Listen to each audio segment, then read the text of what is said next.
నమస్కారం SDV news కి స్వాగతం. ముందుగా హెడ్లైన్స్ చూద్దాం. కుప్పంలో పర్యటిస్తున్న సీఎం చంద్రబాబు ఘన స్వాగతం పలికిన టీడీపీ శ్రేణులు, అభిమానులు. హంద్రీనివా ప్రాజెక్టు పనులను పరిశీలించి వివరాలను అడిగి తెలుసుకున్న సీఎం. 10వ డివిజన్లో పర్యటించిన తూర్పు నియోజకవర్గ ఎమ్మెల్యే గద్దె రామ్మోహన్. వైసీపీ కార్యాలయాన్ని కూల్చేశారంటూ జగన్ ఆవేదన చెందడం విడ్డూరంగా ఉందని విమర్శ. నగరవాసులకు సురక్షిత మంచినీరు సరఫరా చేయాలని డిమాండ్ చేస్తూ సిపిఎం నిరసన. నగరంలో నీటి కొరతతో అపరిశుభ్ర నీటి కోరల్లో ప్రజలు తీవ్ర ఇబ్బందులు పడుతున్నారని సిపిఎం నేత సత్యబాబు విమర్శ. జనసేన ఎమ్మెల్యేలతో భేటీ అయిన ఉప ముఖ్యమంత్రి పవన్ కళ్యాణ్. అసెంబ్లీ వ్యవహారాలపై ఎమ్మెల్యేలకు అవగాహన కల్పించిన మంత్రి నాదెండ్ల మనోహర్.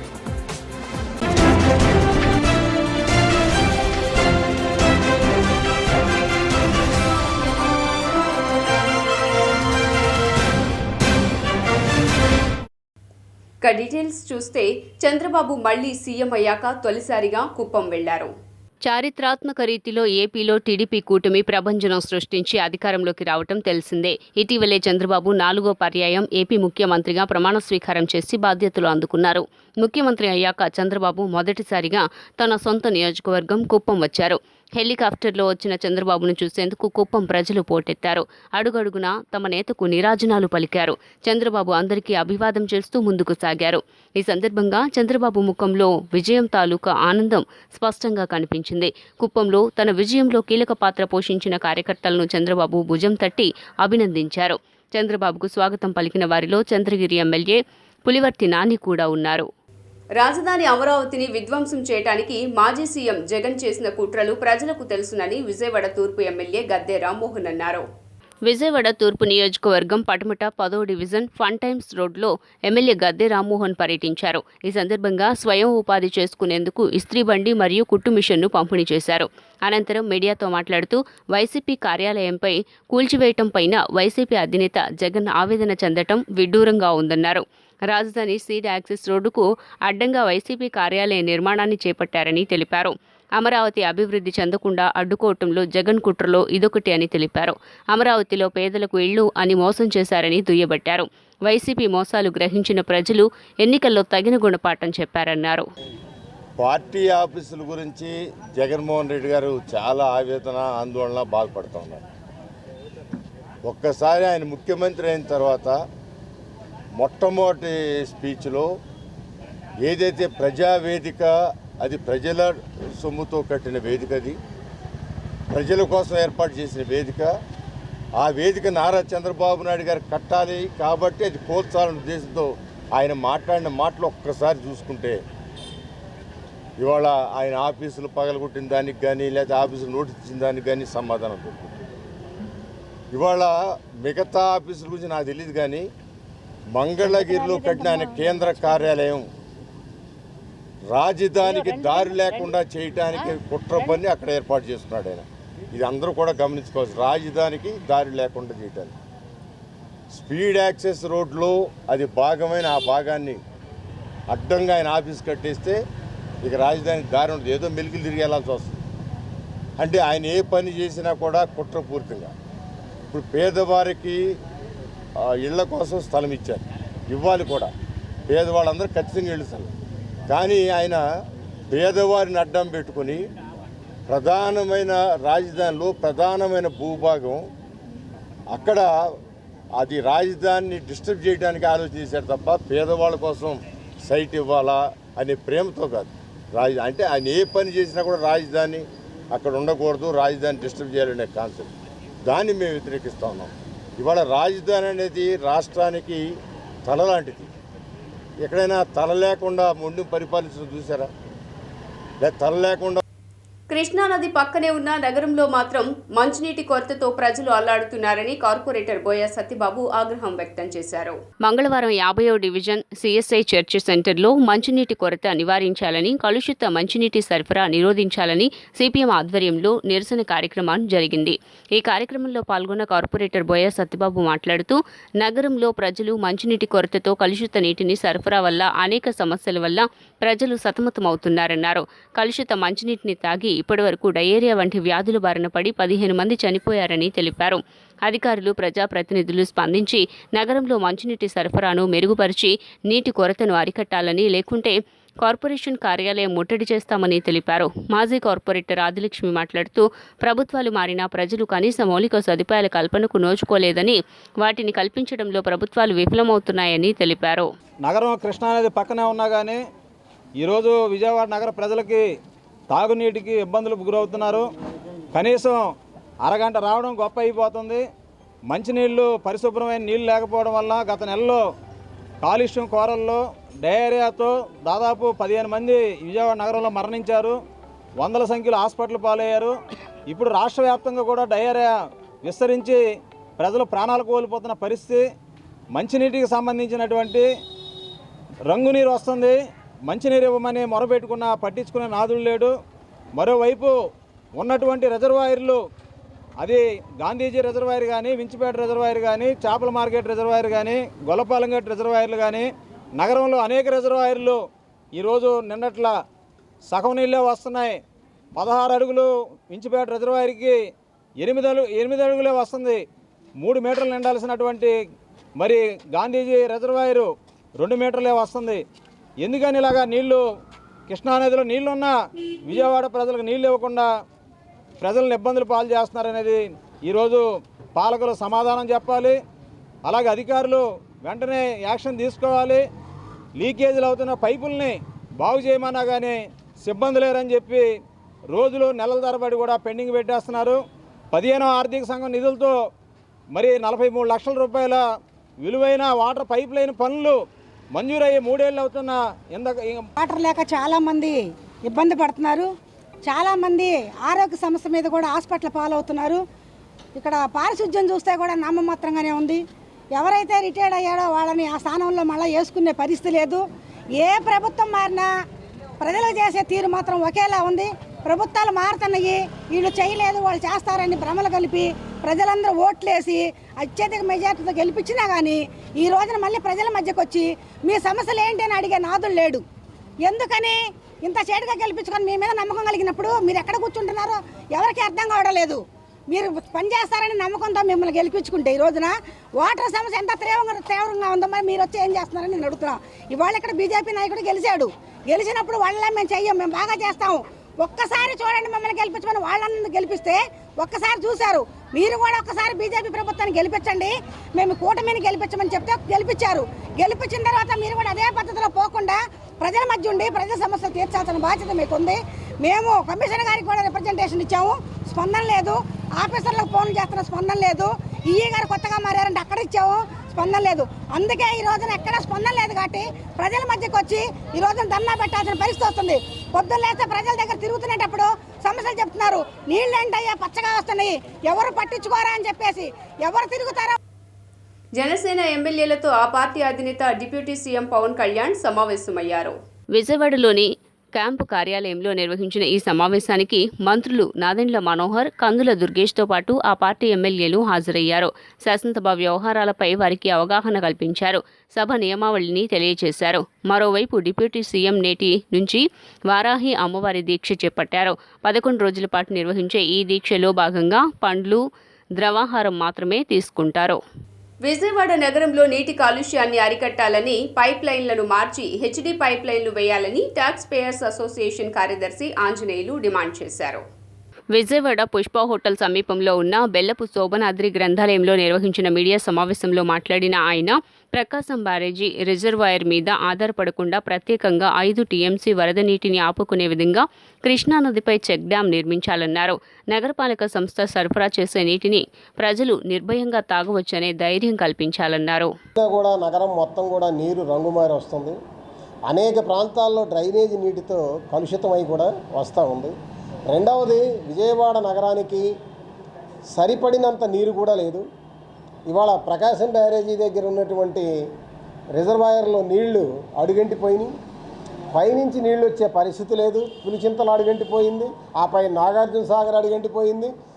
అలాగే ఇటు పట్టసీమ నుంచి తీసుకొచ్చుకుందాం అనుకున్న గోదావరిలో అది 14 మీటర్ల నీరు ఉంటే కానీ, ఆ పైన ఉంటే కానీ తీసుకురావడానికి వీల్లేదు. కాబట్టి అక్కడి నుంచి వచ్చే పరిస్థితి కూడా లేదు. కాబట్టి ఇది విజయవాడ నగరానికి ఒకటి నీటి కాలుష్యం సమస్య ఒకటైతే నీరు సరిపోకపోవటం అనేటువంటిది రెండో సమస్య. ఈ రెండు సమస్యలు కూడా విజయవాడ నగరాన్ని వెంటాడుతూ ఉన్నాయి. ఇవాళ ఈ పరిస్థితి రాబోయే కాలంలో మరింత జటిలమయ్యే పరిస్థితి ఉంది. ఇంకొక 2 నెలలు కనుక వర్షాలు పడకపోతే ఈ సమస్య చాలా పెరుగుద్ది. అందుకని ఈ సమస్యకి పరిష్కారాలను సూచిస్తూ మేము మున్సిపల్ కమిషనర్ గారికి, అలాగే రాష్ట్ర ముఖ్యమంత్రి గారికి, మన మున్సిపల్ శాఖ మంత్రి గారికి, అట్లాగే ఇరిగేషన్ శాఖ మంత్రి గారికి, చీఫ్ సెక్రటరీకి, principal secretary municipal administration, principal secretary మన ఇరిగేషను, అలాగే CDMA కమిషనర్, వీళ్ళందరికీ కూడా మేము లేఖలు రాసాం. దాంట్లో మేము కాస్త స్పష్టంగా చెప్పింది ఏమిటి అంటే, ఒకటి విజయవాడ నగరంలో పైపులు మార్చాలి. పైపులు పాత నగరంలో నివాసించే ప్రజలకి త్రాగునీటిని సరఫరా చేయవలసిన బాధ్యత కార్పొరేషన్ది, నగరపాలక సంస్థది. ప్రతి మనిషికి కూడా అత్యంత ప్రధానమైన గాలి, నీరు. మరి ఇంత ప్రధానమైన నీటిని సప్లై చేయడంలో మున్సిపల్ అధికారులు నిర్లక్ష్యం వహించినట్లయితే అక్కడుండే ప్రజల పరిస్థితి ఏమిటి? ఇక్కడ ప్రధానంగా 2 సమస్యలు ప్రజలను పీడిస్తున్నాయి.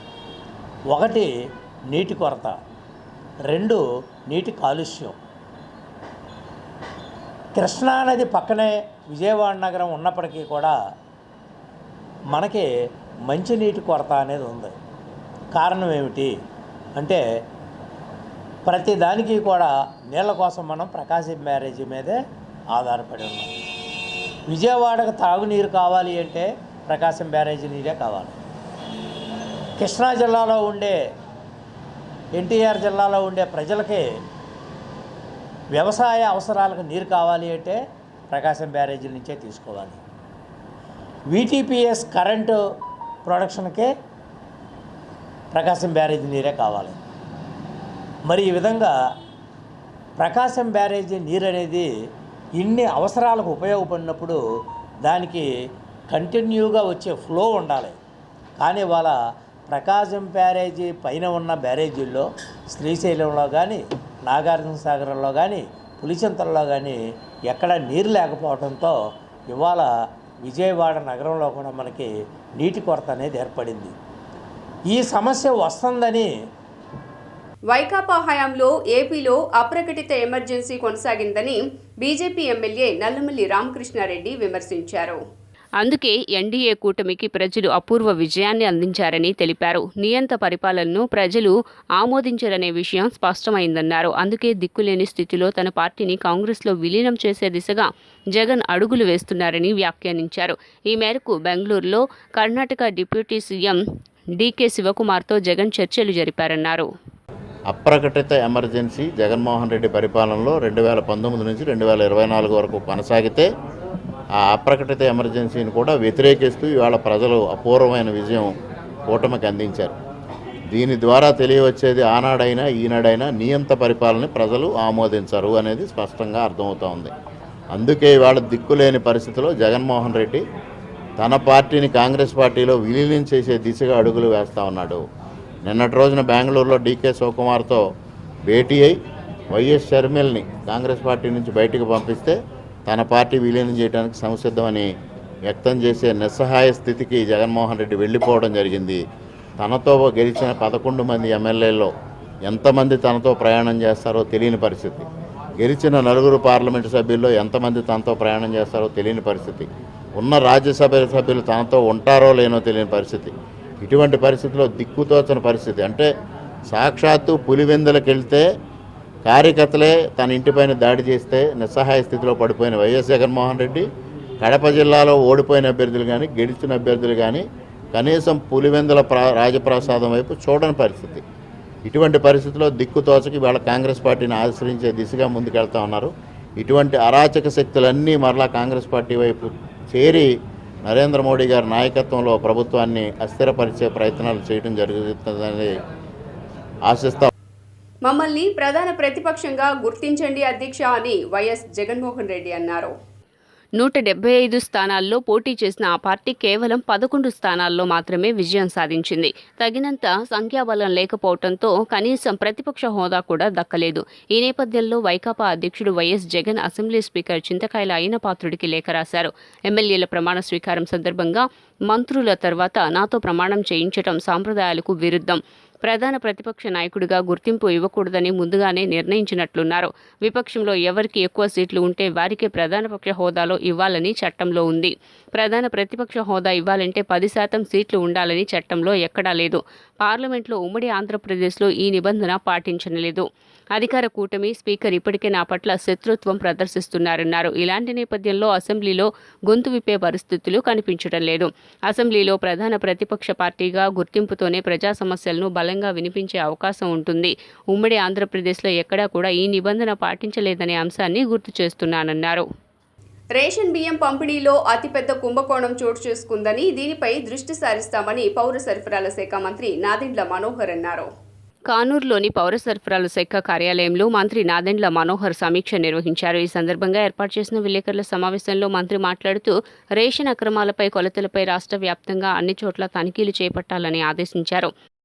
చక్కెర, కందిపప్పు, పామోలిన్ తూకాల్లో తేడాలున్నట్లుగా గుర్తించామని, మొత్తం కుంభకోణం కోట్ల రూపాయల్లో ఉండవచ్చునని అంచనా వేస్తున్నామన్నారు. తప్పు చేసినట్లు గుర్తించిన సరఫరాదారులను బ్లాక్ లిస్టులో పెట్టాలని ఆదేశించారు.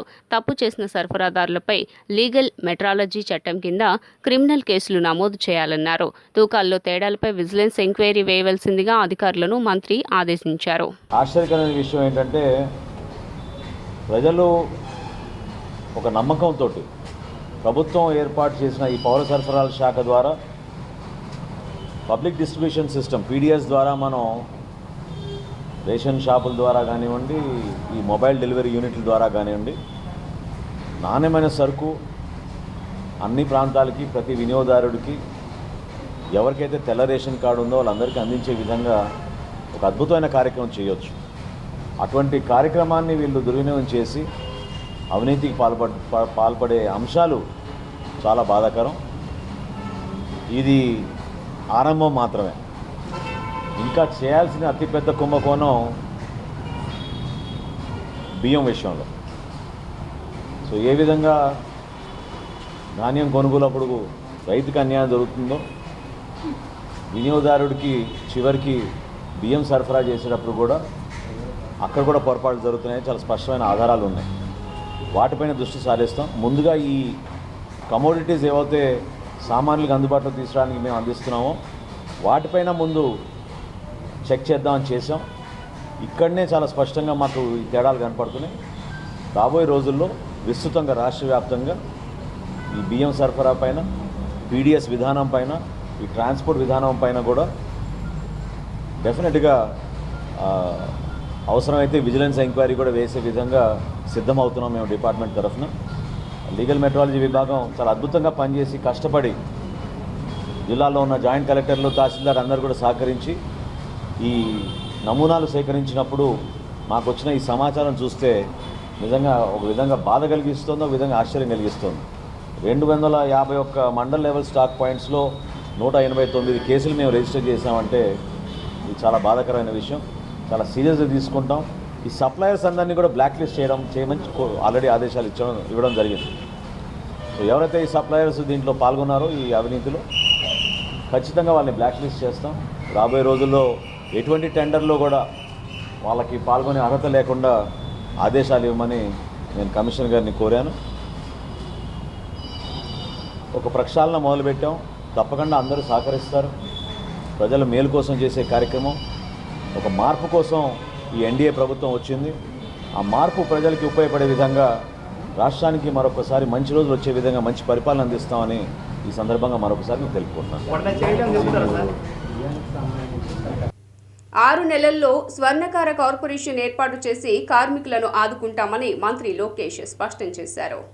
సమస్యల పరిష్కారం కోసం సామాన్యుల నుంచి ఉద్యోగులు, యువకులు, వివిధ సంఘాల ప్రతినిధులు ప్రజా దర్బార్కు తరలివచ్చారు. ఉండవల్లిలో నివాసంలో విద్యా, ఐటీ, ఎలక్ట్రానిక్స్ శాఖ మంత్రి నారా లోకేష్ను నేరుగా కలిసి తమ సమస్యలు విన్నవించారు. ఉదయం నుంచి రాష్ట్ర వ్యాప్తంగా ప్రజా దర్బార్ కార్యక్రమానికి పెద్ద ఎత్తున తరలివచ్చారు. అందరి సమస్యలను ఓపికగా విన్న యువనేత ఆయా సమస్యల సత్వర పరిష్కారానికి కృషి చేస్తామని హామీ ఇచ్చారు. మంగళగిరితో పాటు సుదూర ప్రాంతాల నుంచి వస్తున్న సామాన్య ప్రజలు ప్రజా దర్బార్ కార్యక్రమం ద్వారా యువనేత తమకు అండగా నిలవటం పట్ల హర్షం వ్యక్తం చేస్తున్నారు. AP deputy CM Pawan Kalyan camp office ముందు ఓ జంట ఆత్మహత్యాయత్నం చేసింది. రాజమండ్రిలో వైసీపీ మహిళా కార్పొరేటర్ తమ 1200 గజాల భూమిని కబ్జా చేశారని ఆరోపిస్తున్నారు. అధికారులకు ఫిర్యాదు చేసినా లాభం లేదని వాపోతున్నారు. అందుకే పవన్ కళ్యాణ్ తమకు న్యాయం చేయాలని కోరారు. సమయానికి పోలీసులు అక్కడికి చేరుకుని వారిని కాపాడారు.